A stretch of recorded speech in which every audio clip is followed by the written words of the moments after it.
महाकारुणिक बुद्ध बोधिसत्व बाबा साहब doctor B are Ambedkar को नमन करते हुए परम श्रद्धेय भिक्खु करुणाशील राहुल को वंदामी, भिक्खु संघ को वंदामी, आप सभी विद्वान प्रबुद्ध साथियों को मेरी तरफ से नमो बुद्धाय। क्यों बने, उसका आज हम दूसरा भाग लेकर के आए हैं। पहले भाग में यही था, थोड़ा सा ब्रीफ कर देता हूं। उन्होंने हमें आगाह किया, हमें बताया कि हिंदू धर्म में हमारी कितनी बुरी तरह दुर्दशा होती है और किस तरह से हमारे साथ व्यवहार किया जाता है। इसलिए इस सब को देखते हुए बाबा साहब ने अपनी चिंता नहीं की, समाज की चिंता करते हुए कि इस समाज का स्वाभिमान कैसे जागेगा। 13 अक्टूबर 1935 में वेवला में घोषणा कर दी सामूहिक रूप से कि जब तक आप लोग धर्म परिवर्तन नहीं करोगे, आपके साथ ऐसा ही पशुओं से भी बदतर व्यवहार होता रहेगा। अब जब ये बाबा साहब ने घोषणा कर दी तो जो हिंदू धर्म था, इससे पहले वो टस से मस नहीं हुआ। उसके जो बड़े बड़े नेता थे, उसके जो बड़े बड़े धर्माचार्य थे, उनकी सबकी गहरी नींद टूट गई। वो हड़बड़ी में एकदम जैसे गहरी नींद में सोता हुआ आदमी उठता ना, इस तरह से बाबा साहब के धर्मांतरण की गर्जना से उन सभी में एक विचलित भावना सी पैदा हो गई कि आखिर में ये क्या हो गया। क्योंकि हिंदू धर्म के विभाजन से उन्होंने डर था कि अगर ये लोग इस्लाम धर्म को ग्रहण कर लेंगे, क्योंकि पहले ही भारत में बहुत सारे इस्लाम धर्म के लोग मानने वाले हैं, ईसाई धर्म के मानने वाले हैं, सिख धर्म के भी मानने वाले हैं। यानी उनका जो एटीट्यूड था, उनका जो उनकी जो सोच थी वो ये थी कि अगर ये समाज इस्लाम धर्म ग्रहण कर लेगा तो ये बहुमत में आ जाएंगे, ईसाइयों में चले जाएंगे तो ये बहुमत में आ जाएंगे और तुम्हारे ऊपर राज करेंगे, और जो हमने इनके साथ अत्याचार किया है उस सब का ये बदला लेंगे। ऐसी सोच हिंदू नेताओं की और हिंदू धर्म के धर्माचार्यों की बन गई। बाबा साहब ने घोषणा कर दी 13 अक्टूबर 1935 को कि मैं हिंदू धर्म में पैदा हुआ, ये मेरा अपराध नहीं था, लेकिन मैं हिंदू धर्म में मरूंगा नहीं। उसके 2 दिन तक वो येवला में ही रहे। वहाँ हमारे जो वाल्मीकि समाज के लोग थे, उन्होंने उनके स्वागत में भव्य भोज किया और उनमें वो काफी घुल मिल गई। उसके बाद बाबा साहब डॉक्टर अम्बेडकर एक हमारे समाज के ही डॉक्टर सदानंद मालवंकर हैं, उनके घर पर 2 दिन विश्राम करने के लिए चले गए। जब हिंदू नेताओं को, हिंदू धर्म के धर्माचार्यों को पता लगा कि बाबा साहब वहां हैं, तो वो उनके मकान पर ही पहुंच गए। उनमें एक नाम है मसूरकर महाराज। मसूरकर महाराज के बारे में थोड़ा सा जो है वो बता देता हूं कि ये हिंदू धर्म का बहुत बड़ा धर्माचार्य था और कुछ दिन पहले इसने ईसाइयों के 10,000 लोगों को वापिस हिंदू धर्म में लाने के लिए दीक्षा दी थी। यानी वो अपने आप को इतना ये मानने लगा कि जब मैं 10,000 ईसाइयों को वापिस हिंदू धर्म में ला सकता हूँ तो डॉक्टर अम्बेडकर किस खेत की नोड़ी है। इसलिए वो बाबा साहब से मिलने के लिए जो हमारे डॉक्टर सदानंद मालवंकर जी थे उनके निवास पर चले गए। बाबा साहब ने उनसे कहा कि महाराज, अगर अछूत हिंदू धर्म से पलायन भी कर जाएंगे तो आपको कोई बड़ा नुकसान नहीं होगा।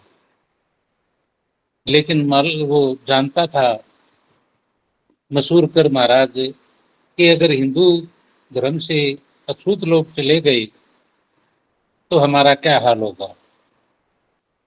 बाबा साहब कहने लगे कि इससे आपको ज्यादा नुकसान नहीं है।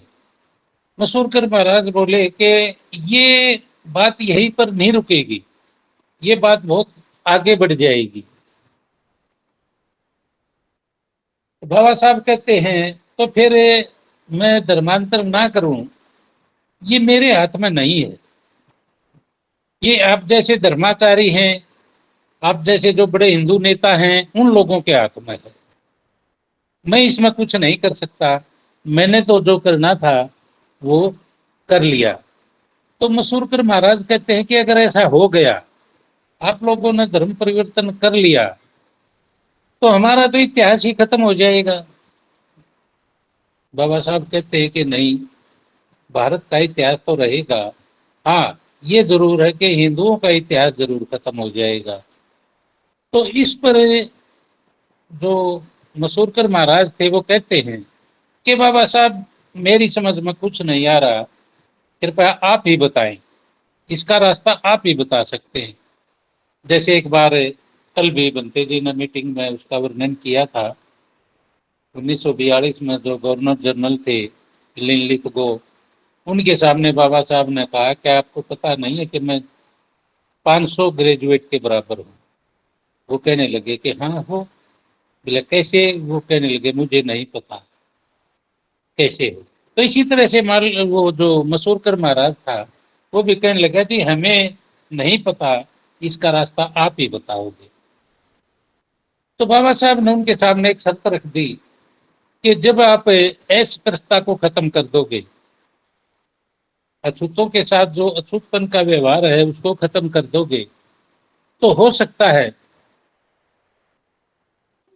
उसके बाद फिर मैं विचार करूं। इस पर मसूरकर महाराज कहते हैं कि जी इतनी रूढ़िवादी व्यवस्था है ये, अनटचेबल एबिलिटी, छुआछात, इतनी रूढ़िवादी व्यवस्था है, ये कुछ दिन में समाप्त होने वाली नहीं है।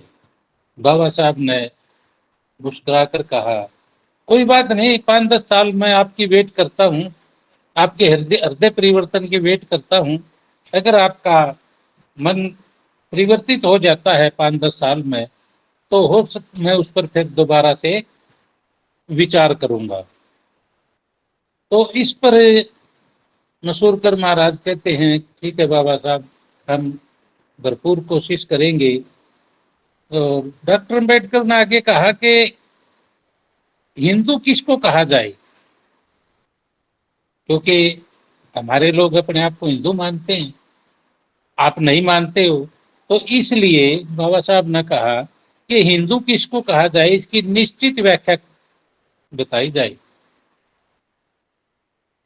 थोड़े दिनों के बाद नासिक की खुली सभा में, क्योंकि ये तो फिर लाइन लग गई ना, ये अपने आप को बड़ा टेरी खां समझ के बाबा साहब के पास गया था, और इसने ये सोचा था कि मैं 2 मिनट में ही बाबा साहब को प्रसन्न रहित कर दूंगा, यानी कि उनको ऐसा कर दूंगा कि उनके पास मेरे प्रश्नों का कोई उत्तर ही नहीं होगा। तो थोड़े समय के बाद फिर एक सभा होती है, रामचंद्र गणेश प्रधान था उसका। रामचंद्र गणेश प्रधान के नेतृत्व में एक प्रतिनिधि मंडल बाबा साहब से बंबई में आकर मिला। उन्होंने आश्वासन दिया कि अस्पृश्यता की जो रूढ़िवादिता है उसका उन्मूलन करने के लिए हम व्यक्तिगत और सामूहिक दोनों तरह से प्रयास करेंगे। प्रतिनिधिमंडल का जो प्रधान था गणेश, रामचंद्र गणेश, वो बाबा साहब के मत को परिवर्तन नहीं कर पाया। वो भी ये सोच के गया था कि मैं उनके मत को परिवर्तन कर दूंगा, लेकिन उसने ये आश्वासन जरूर दिया कि हम इस संबंध में सचमुच ही विशेष परिणामकारी कार्य करेंगे, लेकिन आप धर्मांतर ना करें। स्वाभाविक रूप से बाबा साहब डॉक्टर अम्बेडकर ने उत्तर दिया, कुछ लोगों को लगता है कि हमारे समाज को धर्म की आवश्यकता नहीं है। जो वो बात कर रहा था उस पर बाबा साहब ने कहा कि हिंदू नेताओं को ऐसा लगता है कि हमारे समाज को धर्म की आवश्यकता नहीं है। इससे मैं बिल्कुल भी सहमत नहीं हूं, और मेरा मत है कि समाज के जीवन और व्यवहार की नींव अधिष्ठित होने की आवश्यकता है। यानी समाज के लिए धर्म की नींव नियुक्त होना या बनाना वो जरूरी है। मुझे ऐसा नहीं लगता कि हिंदू समाज की नींव मनुस्मृति प्रणाली धर्म पर है। जो मनुस्मृति ने लिखा है वही तो हिंदू धर्म है। बाबा साहब ने कहा कि मैं नहीं मानता कि जो मनुस्मृति के आधार पर हिंदू धर्म का जो शास्त्र या उनकी जो मान्यता है वो उसको बदलने में आप लोग कामयाब होगे, ऐसा मेरा मानना है। इस संबंध में मैं एकदम निराश हो गया हूँ, क्योंकि आप बहुत सारे लोग आए हो, आते हैं, लाइन लगी रहती है, मुझे समय ही नहीं मिलता और काम करने के लिए, तो मैं बिल्कुल निराश हो गया हूँ, क्योंकि आप लोग मनुस्मृति को छोड़ने वाले नहीं हैं। और अभी आपको भी मैं समय देखता हूँ कि मैं धर्मांतरण 5 साल बाद करूंगा। तब तक आप सोच लेना कि छुआछूत का निराकरण या निवारण कर पाओगे या नहीं, ये आप लोगों के ऊपर है। हमारा अछूत समाज किसी भी प्रबल समाज में समाविष्ट हो जाएगा, प्रबल समाज में समाविष्ट हो जाएगा। प्रबल समाज का मतलब क्या है, जैसे मैंने पहले उल्लेखित किया है कि अगर बाबा साहब ये आदेश दे दे कि हम मुसलमान बनेंगे, इस्लाम धर्म को ग्रहण करेंगे, तो हिंदू अल्पमत में आ जाएगा और हम इनके ऊपर राज करेंगे। यही स्थिति ईसाई धर्म ग्रहण करने पर भी पैदा होती थी। लेकिन बाबा साहब क्या कहते हैं कि हमने जो है ना इस्लाम धर्म का उल्लेख कर उन्होंने कहा कि जिनकी धार्मिक भावना और व्यवहार में हाथ डालना अत्यंत खतरनाक है, ऐसा अगर कोई समाज है तो वो मुसलमान समाज है। यानी कि अगर हम उनके अंदर हम चले गए तो फिर आप लोगों का कोई औचित्य वो नहीं छोड़ेंगे, वो आपको बिल्कुल समाप्त कर देंगे। मुझे ये आशा थी कि गांधी और अन्य जो हिंदू नेता हैं वो सामाजिक दृष्टि से सर्वाधिकारी बनेंगे, यानी कि वो जवाबदेह होंगे कि हम इस जो ये अस्पृश्यता की घृणा दायक अछूतापन है, इसका हम निराकरण करेंगे। परंतु ऐसी स्थिति में सामाजिक और धार्मिक दृष्टि से कोई सर्वाधिकारी मिलना कठिन है। और जिस अर्थ में युवा पीढ़ी सुखासीन हुई है उसके बारे में अत्यंत निराश हुआ हूं कि भाई चलो गांधी ये वो थोड़ा बहुत लोग दिखावा ड्रामा तो कर रहे हैं, लेकिन उनकी जो युवा पीढ़ी है उससे तो मैं बिल्कुल भी खुश नहीं हूं कि वो अस्पृश्यता को खत्म करने का पहल करेगी। आखिर प्रतिनिधिमंडल ने से उन्होंने कहा मेरी धार्मिक भावनाएं मेरी धर्म विषय कल्पना के अनुसार अत्यंत प्रबल है, लेकिन मैं ढोंगबाजी का तिरस्कार करता हूं, इसलिए मेरा हिंदू धर्म में विश्वास नहीं है। बाबा साहब ने क्लियर कर दिया, क्योंकि बहुत सारे हिंदू आने लगे थे उन्हीं दिनों। धर्मांतरण के संबंध में समाचार पत्रों में अनेक पत्र प्रकाशित होने लगे थे, कुछ बाबा साहब के थे, कुछ दूसरों के थे। उनमें अधिकतर पत्रों में डॉक्टर अम्बेडकर का कड़े शब्दों में विरोध किया गया था, थोड़े ही लोगों ने उनका समर्थन किया था। उस पत्र ऐसे अनेक पत्र और लेखों में से एक सनातनी सुधारक पंडित सातवेकर, उसने लिखा था कि क्यों आप चिंता कर रहे हो, अम्बेडकर तो जो है ना केवल मार मारों को ही वो बनाएगा, धर्म परिवर्तन ही मार मारों का ही करवाएगा। क्योंकि जैसे श्रद्धेय बनते जी ने भी उसको कई बार पढ़ाया है और आप लोगों ने पढ़ा होगा, गुलामी से मुक्ति का मार्ग, जो 31 मई 1936 का भाषण है, 1930 का भाषण है महार परिषद का। वो केवल महारों की ही परिषद थी, उसको आधार बना करके ये पंडित सातवेकर ने लिखा है कि क्यों चिंता कर रहे हो, डॉक्टर अम्बेडकर तो केवल महारों का ही धर्म परिवर्तन करवाएगा। उन्होंने कहा कि मैंने जिस विषय में अध्ययन किया, मेरा ये वो कहता है पंडित जी कि मैंने इस पर जो अध्ययन किया है वो मुझे यही लगता है। और वो कहने लगा कि अम्बेडकर की विद्वता तो केवल हमारे में ही है, अगर ये हिंदू धर्म छोड़ करके चला जाएगा तो इसको कोई नहीं पूछेगा। तो इस पर बाबा साहब कहते हैं कि जो भी ब्राह्मण जिस विषय में मैंने स्टडी किया है, वैसे तो बाबा साहब ऑलराउंडर थे ही, फिर भी उन्होंने कह दिया कि जो भी ब्राह्मण जिस भी विषय में मेरे से वार्तालाप करना चाहिए या ज्ञान गुष्ट करना चाहिए, हमारी देसी भाषा में ज्ञान गुष्ट कहते हैं, वार्तालाप करना चाहिए, उसके लिए मैं तैयार हूँ। अगर कोई भी ब्राह्मण मुझे उत्तर रहित कर देगा तो भी मैं इस बात पर विचार कर लूंगा कि धर्म परिवर्तन करना है कि नहीं है। 24 अक्टूबर 1935 को डुबकी के लिंगायत समाज आप समझते होंगे, ये भी हिंदू समाज का एक हिस्सा ही है। जैसे आर्य समाज है, इसी तरह से लिंगायत समाज है। लिंगायत समाज जो है वो शैव पर उसको मानता है, पद्धति को, जैसे शिव के जो भगत होते हैं ना।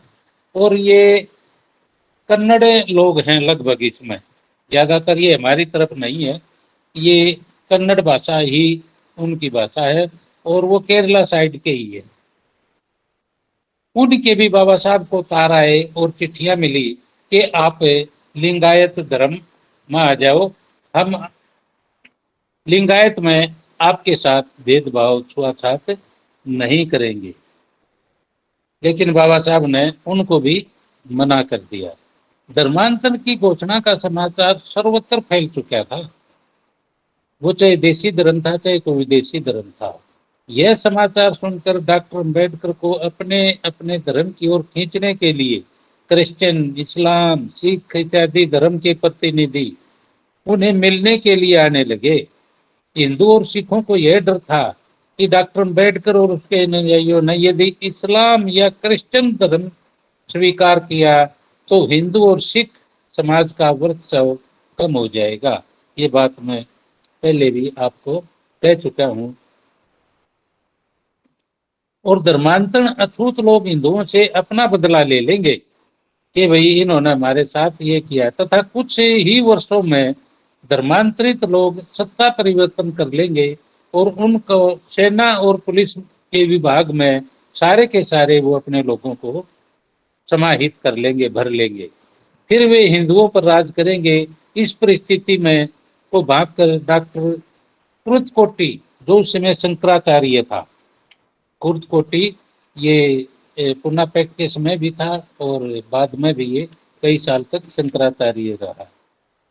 कुरुतकोटी मुंबई की हिंदू महासभा की ओर से डॉक्टर एम.बी. वेलकर के नेतृत्व में हिंदुओं का एक समूह बाबा साहब डॉक्टर अम्बेडकर से मिलने के लिए 25 अक्टूबर 1935 को राजगृह में पहुंचा। राजगृह उनका जो है ना वो निवास स्थान का नाम है।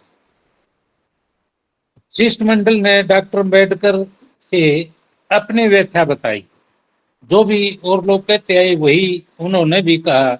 लेकिन जो कोटी ये जो शंकराचार्य था, ये इस बात से सहमत था कि अगर डॉक्टर अम्बेडकर हिंदू धर्म छोड़ता है तो छोड़ जाए, इससे हिंदुओं पर कोई असर नहीं पड़ेगा। तो बाबा साहब क्या कहते हैं, उस समय उन्होंने कहा, भारत देश का किसी भी प्रकार का अहित करने वाला धर्मांतरण मैं कभी भी नहीं करूंगा। ये बाबा साहब ने कहा उनको कि मैं ऐसा कोई धर्म अडॉप्ट नहीं करूंगा जिससे हमारे देश को नुकसान होता हो। इस बारे में आप लोग निश्चिंत रहें। इतना ही नहीं, देश के लिए मैं अपने समाज की प्रगति पर, मेरी जो समाज की प्रगति है वो तो मैं करूंगा, लेकिन देश के लिए अगर कोई कहे, मुझे ये कहे कि आग में कूदना है तो मैं जलती हुई आग में भी कूद जाऊंगा, लेकिन देश को नुकसान नहीं पहुंचने दूंगा। इससे ये प्रतीत होता है कि बाबा साहब कितने बड़े राष्ट्रभगत थे। बाबा साहब कहते कि मैं बिल्कुल भी ना नुक्कर नहीं करूंगा। अगर कोई मुझे कहे कि जल्दी आग, जलती हुई आग में कूद जाओ। पुराणपंथी हिंदुओं की ओर से जितनी भी प्रतिक्रियाएं आई, उनमें हिंदू महासभा की प्रतिक्रिया सबसे अधिक सद्भावनाजनक थी। हिंदू महासभा ने उस समय एक बहुत बड़ी रैली कहो या सभा कहो, उसमें कही पूना में दिसंबर 1935 में आयोजित अखिल भारतीय हिंदू महासभा की में पूना के एक ब्राह्मण एनसी केलकर ने कहा कि डॉक्टर अम्बेडकर ने अपने प्रयास में गैर महाहरिजनों को नहीं लेने के अतिरिक्त ये डॉक्टर के एक और आ गया है। एक तो वो पंडित था सातवेकर, उसने भी यही कहा था। और अब एक और ये आ गया है, ये भी कहता है कि ये महारों के अलावा और किसी का धर्म परिवर्तन नहीं करवा रहे हैं। ऐसा होने के बावजूद भी हिंदू महासभा के भाषणों और कार्रवाइयों में धर्मांतरण के विचार से गंभीरता पूर्वक से निपटा जाए, ऐसा हिंदू महासभा ने सोचा। महासभा के इस अधिवेशन के अध्यक्ष पंडित मदन मोहन मालवीय ने हिंदू धर्म के भीतर अन्याय को सुधारने और हिंदुत्व की रक्षा की बात की, क्योंकि बाबा साहब ने जो कह दिया था कि भाई मैं 5 साल तक का आपको समय देता हूँ, 5 साल तक आप इसको कर लो। तो जो हिंदू महासभा का उन दिनों अध्यक्ष था, राष्ट्रीय अध्यक्ष पंडित मदन मोहन मालवीय, उसने भी ये बात लिख कर दी। उन्होंने अपने इस इरादे की घोषणा की कि आगामी वर्ष में अछूतों को मंत्र दीक्षा देने के लिए, ने कहा कि अगले साल, अभी नहीं, अगले साल अछूतों को मंत्र यानी दीक्षा हिंदू रखने के लिए मैं बहुत बड़े फंड का वो करूंगा आयोजन, यानी बहुत बड़े फंड को मैं वो करूंगा, एक वो बनाऊंगा खाता, एक जिसमें बहुत बड़ा फंड आए, जिससे अछूतों की शिक्षा की जो व्यवस्था है वो सुधरेगी, उनसे जो अनटचेबिलिटी है वो सुधरेगी। तो इस तरह का उन्होंने कहा, जिससे फंड खड़ा करेंगे, जिससे भोजन और विवाह के अतिरिक्त उनकी सभी अयोग्यताएं समाप्त हो जाएंगी। ये उन्होंने आश्वासन दिया। उन्होंने यह भी कहा कि अछूत हिंदू धर्म को न छोड़ें और हम उनके चरणों की धूल को अपने माथे पर लगाएंगे। जो लोग परछाई देखकर से भी डरते थे और धर्मांतरण की घोषणा के बाद उनका मत इस तरह से परिवर्तन हुआ। वो कहते हैं कि अछूतों की धूल को तो हम अपने मस्तक पर लगाएंगे, माथे पर लगाएंगे। महासभा ने एक प्रस्ताव पारित किया जिसमें उनके पहले पूर्व के प्रस्तावों की पुष्टि की गई। जो दूसरे नेताओं ने प्रस्ताव पारित किए वो हिंदू महासभा ने भी किया। सभी हिंदुओं को उनकी जाति का भेदभाव किए बिना सभी सार्वजनिक सुविधाएं, संस्थाओं और पूजा स्थलों में समान रूप से प्रवेश देने की अनुमति हिंदू महासभा ने भी दे दी है। उन्होंने बाबा साहब को लिखित में ये ज्ञापन दिया कि हम सभी कुएं, जोड़, तालाब, मंदिर सब में ये अछूतों की भागीदारी सुनिश्चित कर देंगे, किसी पर कहीं भी कोई रोक टोक नहीं रहेगी। इसमें हिंदुओं से आगे यह अनुमोदन किया जाता है कि हिंदू समाज में जन्म अथवा जाति के आधार पर सार्वजनिक, सामाजिक और राजनीतिक जीवन के क्षेत्र में भेदभावों का त्याग करेंगे। चाहे वो राजनीतिक क्षेत्र है, चाहे सामाजिक क्षेत्र है, चाहे वो दूसरा कोई भी क्षेत्र है, हम अछूतों के साथ भेदभाव नहीं करेंगे। अब जैसे लिंगायत एक हिंदू धर्म का हिस्सा है, इसी तरह से आर्य समाज भी एक हिंदू धर्म का हिस्सा है। एक और रोचक घटना यहाँ घटती है।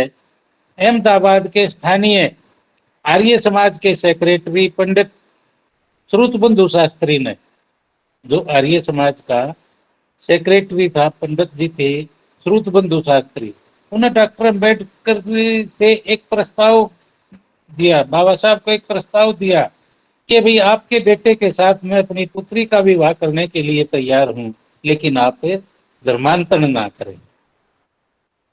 जब ये बात बाबा साहब डॉक्टर अम्बेडकर के समझ में आई, क्योंकि ये 1935 चला हुआ है और 1932 में पूना पैक्ट हो गया था, तो इस पर बाबा साहब ने टाइम्स ऑफ इंडिया को इंटरव्यू दिया।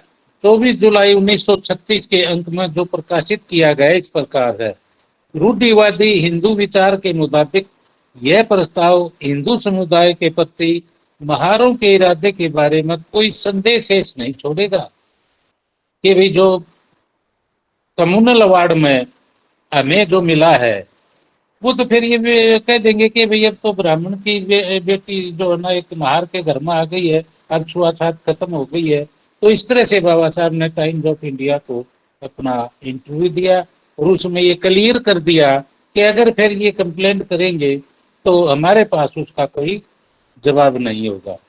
एक दूसरे नेता ने अपने शब्दों में कहा, ये दोनों बातें नहीं रख सकते, या तो वो हिंदू धर्म में रहकर पूना पैक्ट के तहत दिए गए अधिकार प्राप्त करे या फिर उन अधिकारों को त्याग दे। जो बाबा साहब को शंका थी, इंटरव्यू दिया था, वही बात एक दूसरे नेता ने कही, लेकिन बाबा साहब तो सर्वज्ञानी थे, सर्वज्ञ थे। वो क्या कहते हैं, इस स्थिति को स्पष्ट करने के लिए आमंत्रित डॉक्टर अम्बेडकर ने टाइम्स ऑफ इंडिया फिर उसी अखबार को जो है ना इंटरव्यू दिया। उस प्रतिनिधि के साथ साक्षात्कार में हिंदू समुदाय के विचारों को अस्वीकार कर दिया कि ये जो हिंदू कह रहे हैं ना कि भाई या तो जो इनको रिजर्वेशन मिली है उनमें क्या था, पूना पैक्ट में हमें जो असेंबली की सीटें थी वो मिल गई थी, तो हिंदू कहते हैं कि भाई या तो वो सीटें छोड़ दें या हिंदू धर्म को जब ये सीट भी रखेंगे धर्म भी छोड़ेंगे तो इसका कोई औचित्य नहीं है। तो बाबा साहब कहते हैं कि ऐसी कोई सीट नहीं है जो हिंदू धर्म ने छोड़ी हो। जो सीटें हमें हमारे रिप्रेजेंटेशन में आई है, जिनका हम रिप्रेजेंटेशन करेंगे, जिनमें हमारे रिप्रेजेंटेटिव होंगे, उन सीटों पर केवल हिंदू नहीं है, वहाँ सिख भी है, पारसी भी है, ईसाई भी है, मुसलमान भी है, बहुत सारे लोग। ऐसी कोई सीट नहीं जो हिंदू के लिए रिजर्व थी और हिंदू ने छोड़ दी हो। ये जो कह रहे हैं हिंदू नेता कि इन्होंने छोड़ देना चाहिए, ये बिल्कुल इनकी दोगली नीति है। तो इसमें हिंदुओं ने जो सीटें दी उसके लिए कोई त्याग नहीं किया। यह मानना गलत है कि रूढ़िवादी हिंदुओं ने दलित समाज के लिए एक भी सीट की कुर्बानी की हो। कि बाबा साहब अपने इंटरव्यू में कह रहे कि एक सीट भी कुर्बान नहीं की, हिंदुओं की तो सीट थी ही नहीं, वो तो ओपन सीट थी। वास्तव में हिंदू सीट जैसी कोई सीट नहीं है, केवल जनरल सीट का प्रबंध है। ये क्लियर कर दिया बाबा साहब ने। और बहुत सारे लोग जिन्होंने पूना पैक्ट और कम्युनल अवार्ड पढ़ा है वो काफी कई बार क्वेश्चन करते हैं, तो इसमें ये स्पष्ट कर दिया गया है। डॉक्टर अम्बेडकर के मुताबिक संविधान हिंदू निर्वाचन क्षेत्र को नहीं मानता। उन दिनों में जो संविधान था उसमें कोई भी हिंदू निर्वाचन क्षेत्र नहीं था, सामान्य निर्वाचन क्षेत्र थे जिसका हमें रिप्रेजेंटेशन करने का मौका मिलेगा। यद्यपि मुसलमान, यूरोपियन, एंग्लो इंडियन, सिख आदि निर्वाचन क्षेत्रों को संविधान स्वीकार करता है, जनरल निर्वाचन क्षेत्र में केवल हिंदू ही शामिल नहीं है बल्कि पारसी, यहूदी, जैन, बौद्ध आदि अन्य समाज के सभी शामिल हैं। पूना पैक्ट के तहत दलित समाज को जो आरक्षण दिया गया है जो जनरल निर्वाचन क्षेत्र से है, ना कि हिंदू सीट से है, ये बिल्कुल क्लियर कर दिया गया। इस बात को स्पष्ट करते हुए उन्होंने कहा, यह कहना गलत है और शरारतपूर्ण है कि दलित समाज के में जो आरक्षण है उसके लिए हिंदुओं ने त्याग किया। बिल्कुल यहाँ क्लियर हो गया। 18 जून 1956 को सुबह 7:30 बजे डॉक्टर मुंजे राजगृह जाकर अंबेडकर से मिले। 22 जून 1936 को डॉक्टर M.R. जयकर डॉक्टर एन.डी. सावरकर और डॉक्टर मुंजे ने महाराष्ट्र के हिंदू नेताओं से इस बारे में बात की। डॉक्टर जयकर, सेठ जगुल किशोर, बिरला, सर सी विजय राघवाचार्य और राजा नरेंद्र नाथ ने इसी विषय में बाबा साहब से विचार विमर्श किए, लेकिन बाबा साहब का तो वही उत्तर था जो उन सभी को दिया हुआ था।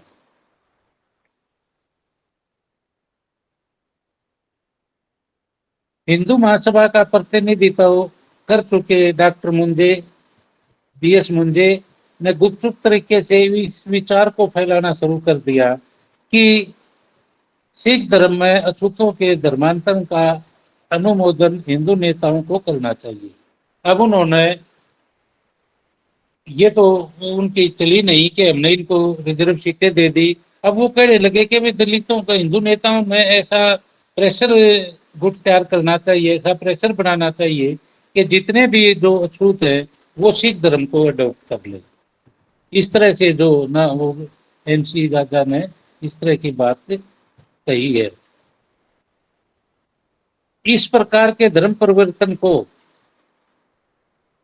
इस प्रकार का जो धर्म परिवर्तन का मत या जो वो प्रचार कर रहे थे, उनमें मुंबई के एम.आर. जयकर और एन.डी. सावरकर और मद्रास कांग्रेस के एक भूतपूर्व अध्यक्ष विजय राघवाचार्य शामिल थे। डॉक्टर मुंजे ने मद्रास के दलित नेता एम.सी. राजा ये दलित नेता थे और पूना पैक्ट में इन्होंने गांधी का साथ दिया था। एम.सी. राजा से जो है ना विचार विमर्श किया, लेकिन एम.सी. राजा अब उनके प्रभाव में नहीं आए। उनके पास डॉक्टर मुंजे और बाबा साहब के जितने भी पत्र थे वो उन्होंने ये कह करके सारे प्रेस को जारी कर दिए कि मैं इस दबाव में आने वाला नहीं हूँ, जो बाबा साहब डॉक्टर अम्बेडकर करेंगे मैं उनके साथ हूँ। यहाँ एम.सी. राजा ने बाबा साहब का साथ दिया। और इस पर फिर बाबा साहब क्या कहते हैं? बाबा साहब ने सिख धर्म में जाने के विचार को यह कहते हुए बचाव किया कि पूना पैक्ट सम्मेलन के दौरान गांधी की स्थिति सौदेबाजी की ही थी। शंकराचार्य डॉक्टर कुर्टकोटी को यह धर्मांतर मंजूर था और अनेक प्रमुख हिंदू नेताओं ने पहल करते हुए इसके लिए मुझ पर दबाव बनाया था। बाबा साहब क्या कहते हैं कि गांधी यहाँ भी सौदेबाजी कर रहा था और उसने की भी सौदेबाजी। जो पूना पैक्ट हुआ वो सारा सौदेबाजी का ही रिजल्ट है। तो बाबा साहब कहते कि ये जो है ना मैंने तो हिंदू के नेताओं की का मान रखा है। जैसे जो शंकराचार्य था डॉक्टर कुर्टकोटी, वो चाहता था कि मैं धर्म परिवर्तन कर लूं, और दूसरे हिंदू नेताओं के भी उन्होंने कहा थी मैं इसे एक विकल्प मानने की हद तक गया हूं, तो इसका कारण यह है कि मैंने हिंदुओं की नीति के प्रति कुछ जिम्मेदारी महसूस की थी। बाबा साहब ने उनके ऊपर ही इसको छोड़ दिया। सम्राट अशोक के बाद धर्म इतिहास में यह पहला मौका था, या तो एक मौका था जब सम्राट अशोक ने धर्म ग्रहण किया था तो पूरी दुनिया की चूल्हे हिल गई थी, और या अब बाबा साहब की जो धर्म परिवर्तन की गर्जना थी, इससे इनकी जो धर्म की हवेली थी, धर्म की हवेली की दीवारें कांप गई। जैसे भूकंप आता है इस तरह से उनकी दीवारें कांपने लगी। जो बातें कभी इतिहास की गलियों में न गुजरती वे गुजरने लगी। क्या था कि पहले और धर्मांतरण के बाद स्थिति एकदम से पलट गई। जो इतिहास में कभी हुआ ही नहीं अब वो होने लग गया। मैसूर एक स्टेट है, उस स्टेट में दशहरा के पर्व पर कोई भी अछूत नहीं जा सकता था, बैन था वहां। लेकिन इस घोषणा के बाद, धर्मांतरण की घोषणा के बाद, मैसूर स्टेट ने और हिंदू नेताओं ने एक नोटिफिकेशन जारी कर दिया कि इसमें अछूत लोग भी जा सकते हैं, वो भी मेले का आनंद ले सकते हैं। इसी तरह से त्रावणकोर था। त्रावणकोर भी एक स्टेट है, यानी कि ये जो कर्नाटका का एक हिस्सा है, त्रावणकोर राजा वहाँ का उसका क्या कहते हैं कुल का वहाँ शासन था, इसलिए वो त्रावणकोर स्टेट बनी। उनके राज में भी सारे किसी भी पर्व में अछूत हिस्सा नहीं ले सकते थे। उन्होंने भी उस पर से अपना नियंत्रण हटा दिया और कह दिया कि सभी अछूत सभी मंदिरों में जा सकते हैं। त्रावणकोर अकेले में जो लगभग 1600 मंदिर थे, सबके लिए पाबंदी हटा दी गई कि भाई अछूत जहाँ चाहे जा सकते हैं। इस राज्यादेश के अनुसार अछूत समाज के लोग मंदिरों में जाने लगे। युगों से जो बात धर्म प्रशासन अछूत समाज के लिए न कर सका था, वह अब होना शुरू हुआ। इतिहास कहता है कि यह भारत और धर्म इतिहास में एक नए अध्याय की शुरुआत है। जो असंभव था, बाबा साहब की एक घोषणा ने कि मैं हिंदू धर्म में पैदा हुआ, मेरे बस की बात नहीं थी, लेकिन ये मेरे बस की बात है कि मैं हिंदू धर्म में मरूंगा नहीं। इस घोषणा ने सारे के सारे जो शास्त्रों के विधान थे, जो शास्त्रों में वेदों में पुराणों में लिखा हुआ था, वो एकदम से सब कुछ बदला बदला सा नजर आने लगा। ऐसा ही मद्रास स्टेट में होना शुरू हो गया। डॉक्टर अम्बेडकर की शक्ति का प्रभाव इतना बढ़ा कि ग्वालियर और इंदौर में मंदिरों के दरवाजे अछूत समाज के लिए खुलवा दिए। किसी संत महात्मा अवतार और देवी देवता आदि शक्तियां इस काम को कभी नहीं कर पाई। हमारे लोग भी बहुत सारे देवी देवता और भगवानों को मानते थे, वो भी ऐसा नहीं कर पाए कि भाई तुम हमारे ही मंदिर में आके पूजा कर सकते हो। ये सब का सब बाबा साहब डॉक्टर अम्बेडकर ने कर दिखाया। प्रेस की जो शक्ति समाचार दर्पण से उनके नाम को हटाने आदि की थी, जैसे मैं शुरू के एपिसोड में आया था, बाबा साहब ने एक पत्रिका शुरू की थी मूक नायक। उस समय जो प्रेस थी वो बाबा साहब का नाम भी लिखना पसंद नहीं करती थी, और मूक नायक को भी बाद में बंद भी करवा दिया, और मूक नायक बड़े ही अथक प्रयासों से शुरू हुआ था। तो जो प्रेस थी, जो मीडिया था उस समय, वो बाबा साहब का नाम लेने से भी लिखने से भी कतराता था। और अब हर पत्रिका में, हर समाचार पत्र में बाबा साहब डॉक्टर अम्बेडकर के सिवाय कोई किसी का उल्लेख नहीं।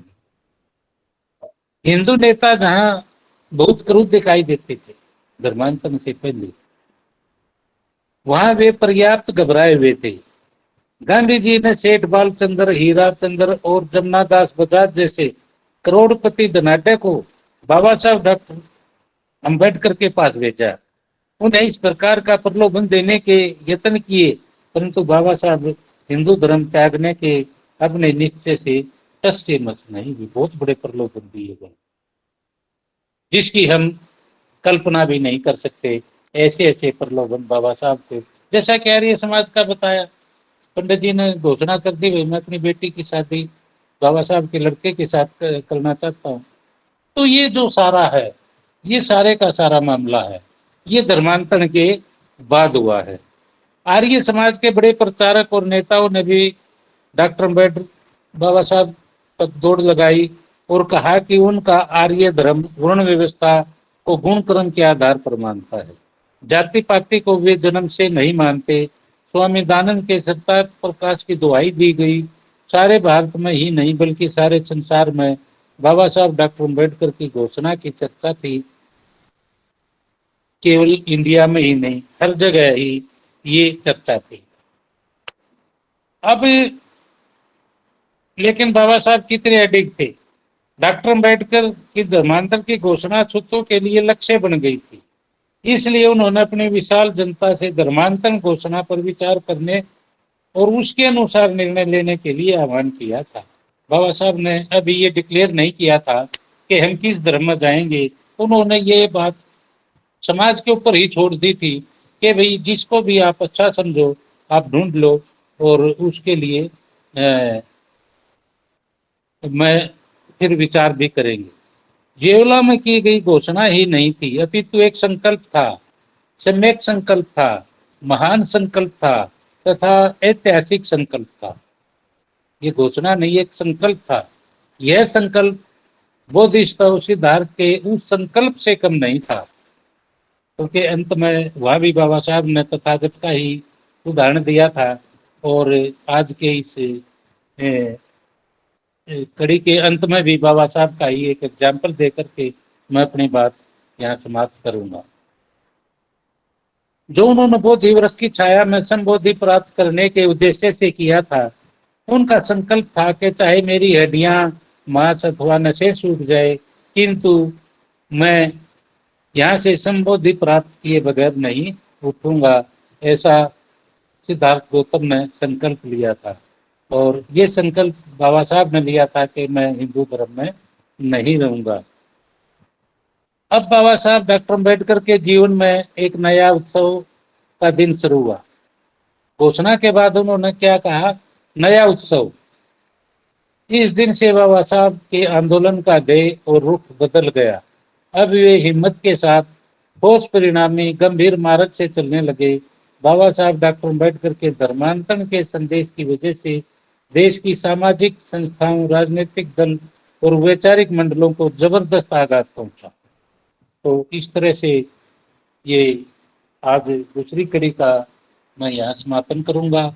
इसमें यही था कि क्योंकि आगे और धर्म भी, दूसरे धर्मों के लोग भी बाबा साहब को अपने अपने धर्म में मिलाने की कोशिश करेंगे, और ये हिंदुओं का प्रयास था कि हम बाबा साहब को हिंदू धर्म में ही रोके रखें।